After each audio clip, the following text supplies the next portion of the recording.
and welcome to our first of many Capital School District Blue and White Table Talks. The Capital School District is the heartbeat of the First State. We are here today to have a critical conversation with leaders of the capital city about having strong schools that reflect 21st century skills. Our guests today are our beloved Mayor, Robin Christensen. Good morning, Mayor Christensen. Good morning, Dr. Cade. It's great to be here. Thank you. Of course, our State Senator, Trey Paradee. Good morning, State Senator. Honored to be part of the conversation. And what would a conversation in the Capital School District be without a board member? Board member Felecia Duggins is joining us today. How are you today? Great. It's my pleasure to be here. So we're going to start the conversation with our mayor. Mayor Christensen, you're such a huge advocate for education. Many of your children, your wife's an educator in the Capital School District. In your vision of 21st century schools and education, what does that entail? What's your vision for 21st century education? Well, thank you, Dr. Cade. I'm kind of parochial in my vision for the Capital School District. The mayor of the city of Dover is in charge of economic development, but we've been handed a great legacy, both the city of Dover and the Capital School District, as our city is where America started.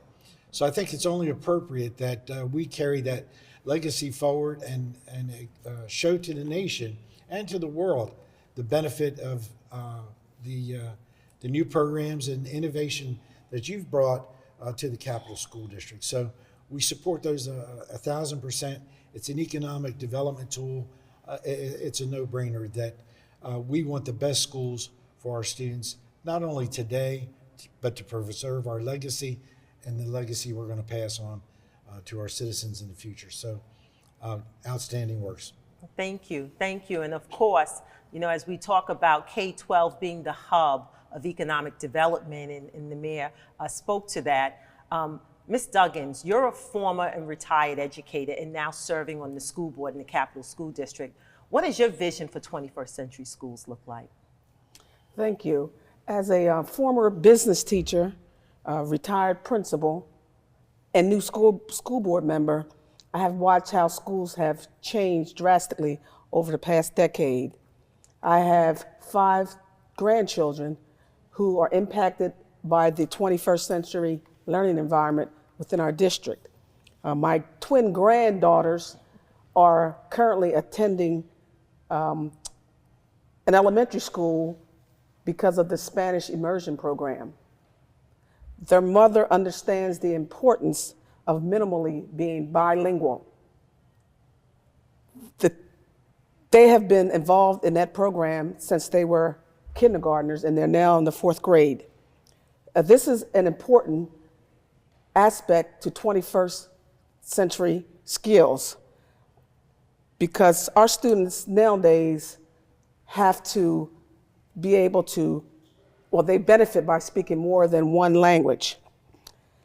They no longer compete just locally and nationally for job opportunities, but they also compete internationally.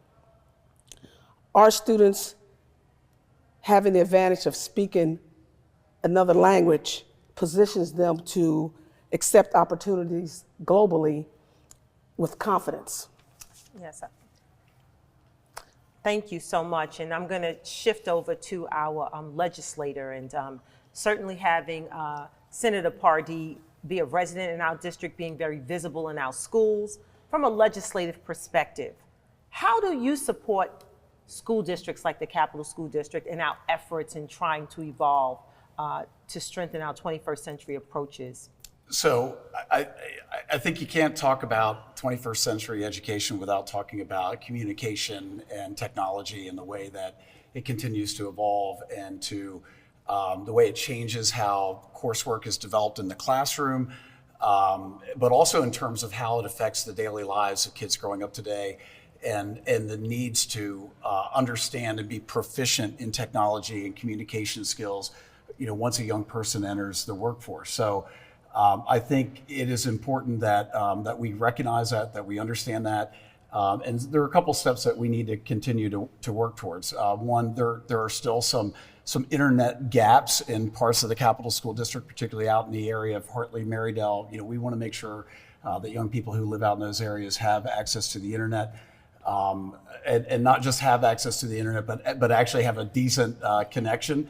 But also making sure that we are getting technology into the hands of students at a younger age, and with take-home technology. So if a family does not have the means to have a computer at home, that we are providing that so that child does not fall behind. So I think continuing to invest in technology, introducing children to it at a younger age is going to continue to be important. But also, we have an issue right now in Delaware that we do not have enough young people entering the teaching profession. You look at the applications for at our higher educational institutions, the number of young people who are going to college for the purpose of becoming a teacher has dropped dramatically over the last few years. So some of the things that we're doing in the legislature to address that are going to deal with teacher pay. We heard the governor talk recently about the significant investments that we're going to be making on a state level. I assume that the boards will also, up and down the state, but perhaps here in the Capital School District as well, be joining in that effort with some local funds as well. But it's not just pay. We need to do more to make the teaching profession more enticing and improve the quality of the experience for our teachers, addressing some of the issues of behavioral issues of some of the young folks, and so we've got some work to do, but I think certainly we're heading in the right direction in terms of, again, the investments in technology, the investments in the next generations of teachers. Absolutely, and I think that absolutely legislating new opportunities around the pay increase, and we recently had some issues with certification in trying to just attract more people. So, Mayor Christensen, you have a wife who is a teacher in the district. You have a son who serves on the school board, and all of your children have graduated from the Capital School District. Tell us about your different experiences. So I want to hear about your experiences with your grandchildren, but let's start with Mayor Christensen in terms of the experiences that your family has had, your children, your grandchildren, your wife in the Capital School District. You can pick any of those. Well, Dr. Kate, I don't want to leave out one of my daughters who is also in the Spanish immersion program. She teaches at South Dover, and she is a very, very proficient teacher. She takes after her mother. If I could just divert really quickly to something that Senator Paradee mentioned about take-home technology. During the pandemic, I was in the front row seat to see some of the frustration that my wife went through with the children who had take-home technology, but their parents were not able to help the children master that technology. So just to piggyback on something that he said, Dr. Cade, is that maybe we need to, in anticipation of who knows what could happen down the road that might divert us back into another situation where the children have to go rely on that technology, that we offer classes for the parents and grandparents of those children who are going to have to take that technology home. Just a thought. But I'd like to respond to your question about what I've observed. And there is not a better educational opportunity, and it continues to grow in quality as the Capital School District. My wife is a 43-year teacher. She is going to very reluctantly retire at the end of the year, but I have two other daughters that are teachers. One of my daughters is a swim coach for the Dover High School swim team. So we are totally invested and totally supportive of the Capital School District. You have a former Capital School District Teacher of the Year in your family? Yes, I do. Thank you for bringing that out, Senator. I was remiss in that. But I would like to tell you that my success in my life, in business and in other industries, and being a public servant, I can directly lay at the feet of my mother and my father, who inspired me, service to others, but also the influence and the teachers and the guidance counselors had on me to go into public service. And I laid that all at the feet of the Capital School District. So you've got a big cheerleader here, always will, always have been, always will be. And I think it's time that everybody join you, the school board, support our teachers, support your children, because of the legacy that we all are obligated to carry forward, but it's our responsibility. Absolutely. And one of the things that I know that is most unique about Capital School District is that Senator pride. And what we see is generations, multiple generations going through the system and then returning to serve in the system and just to support us through resources and partnerships. And so, Board Member Duggins, I believe that, you have some experiences with the Capital School District, and we want to hear all about those. Okay, as a board member, I feel that our students have been given opportunities that I have not seen in other districts, and I've worked in 4 other districts. One, me giving all of our students, each and every one, an opportunity to learn multiple languages and to receive rigorous instruction. They're engaged in programs that expand their ability to express their uniqueness and diversity. They have experiences to use their voice. My grand twins, they're very shy, and I went with their mother to their parent-teacher conference, and they were actually given the voice, and they made the presentation, used their data, and they're very shy. And for the teachers to get them to be able to do that, I was very impressed. Absolutely. So she's referring to our student-led conferencings, which is one of the newer things as we think about 21st century skills and we think about creativity and collaboration and communication.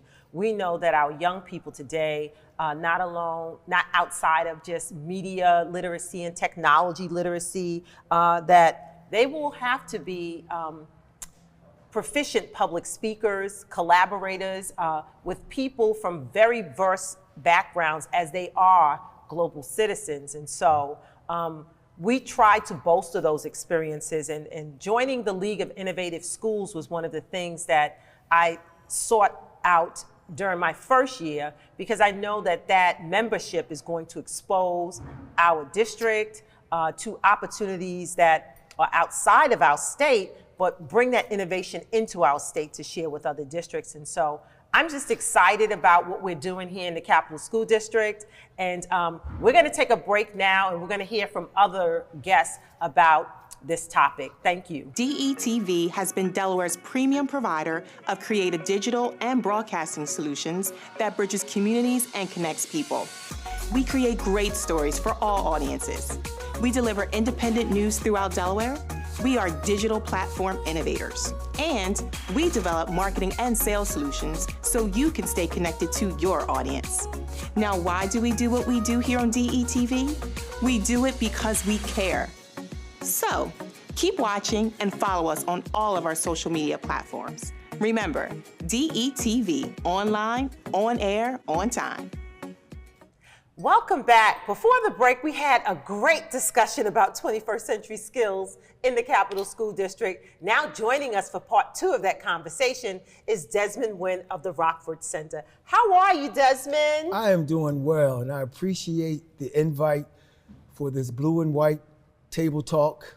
Thank you so much for joining us. And again, Senator Trey, I guess you decided to stay, huh? Decided to stick around. Pleasure to be here. Yep. Absolutely. And what would a conversation be without the infamous Reverend Dr. John Moore of the United Way? Delighted to be here as we live united. Absolutely. Now let's go back to the conversation, and I'm going to talk about how community-based organizations can be partners in supporting our efforts to really create successful 21st century schools. And we know that COVID is going to have some implications for this as we move into the next 10 years, right? So what does that look like from your perspective, Desmond, as a mental health provider who's doing this work across the state? Well, this is what we know. The trauma that COVID has caused has allowed students to fall back on their behavioral needs. We know this, schools are a source for mental health help. And without that, technology is coming into play. They're using it more. You think about being out for all those two plus years, and what has it caused? It has caused more students to not talk about what they're going through. Absolutely. We've seen a real uptick in anxiety and depression in our young people. And, I had the opportunity to work with you when I was here in Newcastle County. And I remember this one time that we had an opportunity to bring principals to the table to talk about when kids come from Rockford Center, which is a mental health psychiatric facility, and they transition back. So as we think about COVID and opening schools and kids coming back and that increase in social, emotional, and mental health issues, what does that look like in the future for 21st century schools? What it looks like is there has to be more collaboration. And more programs put in place, more developments, more access to resources, an ideal of understanding that the outside also works in with the inside. Schools need to collaborate with the referral sources, and referral sources need to collaborate with the schools. There's been many times, and I do remember that when you brought the principals to the school, my focus was always if they understood what the child was going through, if they're seeing their living arrangements, if they saw the programming, they'll have a better understanding of how to help these kids when they come back to schools. And that was one of the issues. And with COVID happening and children and students coming back to schools, adding the wellness into your Dover High School. And it's also said for elementary schools, adding wellness in will help with less referrals for special education. It will help with attention deficit disorder, hyperactivity disorder. And all those things can be, you start young, we can take care of it when they get older. Absolutely. So, United Way played a real pivotal role in the Capital School District getting a grant for a wellness center at East Elementary School. And, Mr. Wynn or Desmond is correct, having those resources right in the school in the 21st century that will really help maintain kids and families continuity of care, right? Yes. Because schools become the hub of the community, and a lot of what plays out in social problems in the greater community comes into the schools. And so as we think about the needs of our students and our families, having wellness centers, not just in high schools, but in elementary schools, and I think is where you was going. Those partnerships, right? Because United Way wrote that grant, co-wrote a grant for us. So how do you see those community partnerships playing out in your role and what the United Way does? And then I'll go back over to you, Trey, because I know you got something to say, okay? Yeah, I think it's very laser focused on one word, and it's holistic. So we realize that we want to make sure that our children are capable of achieving their dreams and being able to do the things that they have goals for. And so we do everything from an academic standpoint to prepare that child, but you know what? The success of that child is not going to be really strong from a foundation if the home is not right. So you want to make sure that the parents are taken care of as well. So when you talk about the work of what community-based organizations are doing, along with the educational factors that are being taken place, but then we got to look beyond that. You got to look at what's happening with the faith-based community. They got to be involved in the whole picture, as well as our businesses. Absolutely. And so when I think about this, Dr. Cade, I think of it this way. I was fortunate for 18 years to serve as a youth pastor in a school that was right there within that Capital School District community. And it didn't matter if my kids came from Manchester or came from Capitol Park, or if they went to Penwood, or if they lived in Wild Quail. Didn't make a difference if the resources were placed in front of them to allow them not only as a child to succeed, but their families. So, a couple of the nonprofits that I'd love to call out right now is organizations like neighborhood partners Oh, who absolutely. help out with housing, who help out with financial empowerment. And that's helping those families because you got to have the money in order to take care of those necessities. Then I think about organizations like the Boys and Girls Clubs who are giving our kids after school programs to be able to keep them focused on the things they need to do. People's Place handling some of those challenges, especially with our kids Green that are Beret in Project. foster care. Oh, They're making a big difference. And then I think about First State Community Action Agency, like for instance, their Freedom Schools. So, you know, we're fortunate to have a great program like the Capital School District working with our kids during the day. Absolutely. But in the morning, mom and dad need to be right. In the evening, our CBOs need to be working right along with Absolutely. you to get the most we can get out of I our want to kids. put a linchpin in right there when you talked about, some of these services. And I want to shift over here to our legislator. And I know that legislators play a critical role in ensuring, and you as the chair of the Finance Committee, Trey, tell us a little bit about how you guys are supporting some of the work that they talked about, particularly as it pertains to mental health and wellness in those partnerships. So I'll start by saying this. If you look at what's really driving our budget, one of the big items, particularly in the spending for schools, is the demand for special services. Yep. You have more kids today with ADHD, other learning issues, they're, or on the autism spectrum. There's just a greater demand for that. And so that demand continues to go up. We've passed some pretty significant pieces of legislation over the last couple of years to add mental health supports at the elementary and middle school. You will see legislation this year, I believe, to add additional mental health supports at the high school level. But one of the problems that we have as a state, and certainly in Kent County, is just a real lack of qualified providers. Yeah. Now, Delaware State University has an excellent program, so we need to make more investments in that. So, because if we're creating these positions in our schools, we have to have qualified people to fill them. And at the same time, in the private sector, and Desmond can speak to this better than I can, there's a real shortage of qualified mental health providers out there, particularly in Kent and Sussex County. You are correct. Psychiatrists, I think Rockford Center has more psychiatrists than the whole state of Delaware. When you start going down, the further you go down, last I had an understanding, there was maybe one or two psychiatrists in Sussex, and I don't know how many are in Dover, but that's a real struggle when it comes to, because when you think about a child that's on psychiatric meds, you need someone who's just able to fill those meds. And when you don't have the qualified services, where do they go? Right. They go back to their primary care doctors who are not comfortable with filling those meds. So what happens? They come to schools, and schools have no clue of how they should care for this child. Right.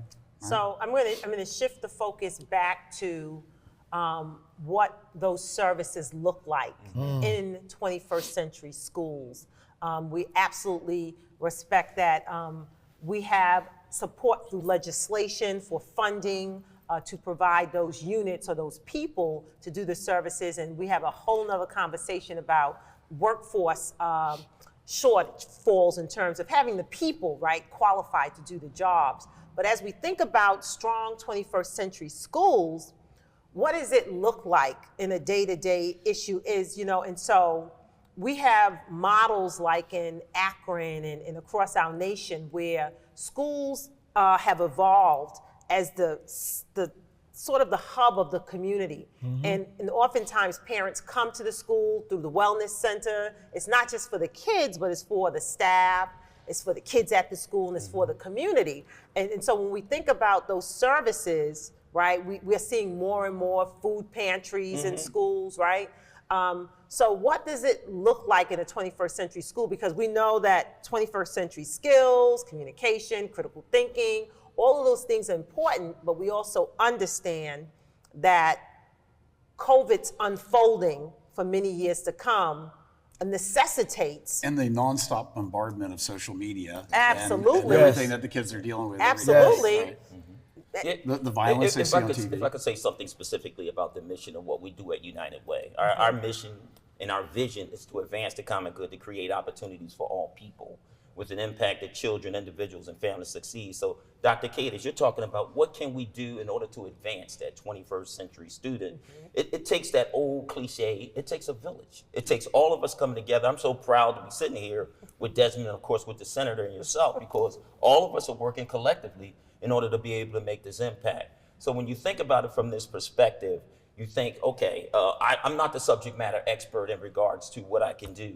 So we have an outreach. Through the United Way of Delaware, you can contact us 3 numbers, 211. Yep. And by calling just those 3 digits, I can get access to practically every resource that I need, not only for my child, but also for our families. So we need to be able to do those types of things. And then some of the programs that they were directly involved in, my very own library, helping children to get free books, our learning pods that's assisting with our after-school programs. And then with our work with organizations like Pathways to Success, who are coming under the United Way's umbrella to be able to give kids other options.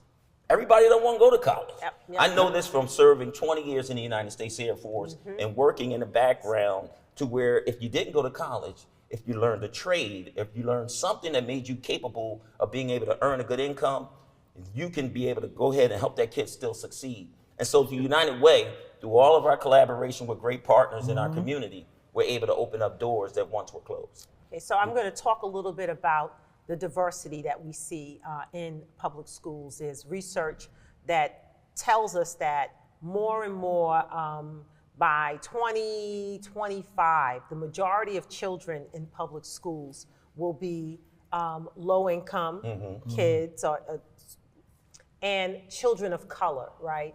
And so as we think about that demographic, we know that diversity, one of the key elements to being a successful 21st century global citizen is empathy, right? And understanding. We're seeing more and more diversity in our schools. So teaching kids empathy is a part of a 21st century skill. And I know everybody wants to talk about the technology, artificial intelligence, and all those other pieces, but we need to talk about a lot of the issues that are coming up around. Just understanding that we're all human. Absolutely, Yes. yeah. So, and I believe not taking the personalization out of it. No matter, we're talking mental health and we're talking the change. How can you connect with a child or an adolescent and they can see your body language and your tone and everything's coming out your mouth is not matching. So why should I trust you? I'm having these issues, so you know what I'm gonna do? I'm gonna keep it to myself. And that's where we see the problems arise. okay. So I think, we've had such a robust conversation here, and we know that teaching our kids, giving them the media literacy skills, giving them the opportunity to be creative, honing in on communication and collaboration. Someone to talk to. Thank you, Trey. That's Yes. the bottom line, right? At the end of the day, we're all still people. And I've been talking about this whole leading with love piece, right? That is a huge part of it. And so I don't know about you guys, but I had a great time talking with you all. You're a rambunctious kind of group, but we're going to wrap it up. Thank you so much for letting us come into your homes today. Be sure to check out our website and social media platforms. Go Senators!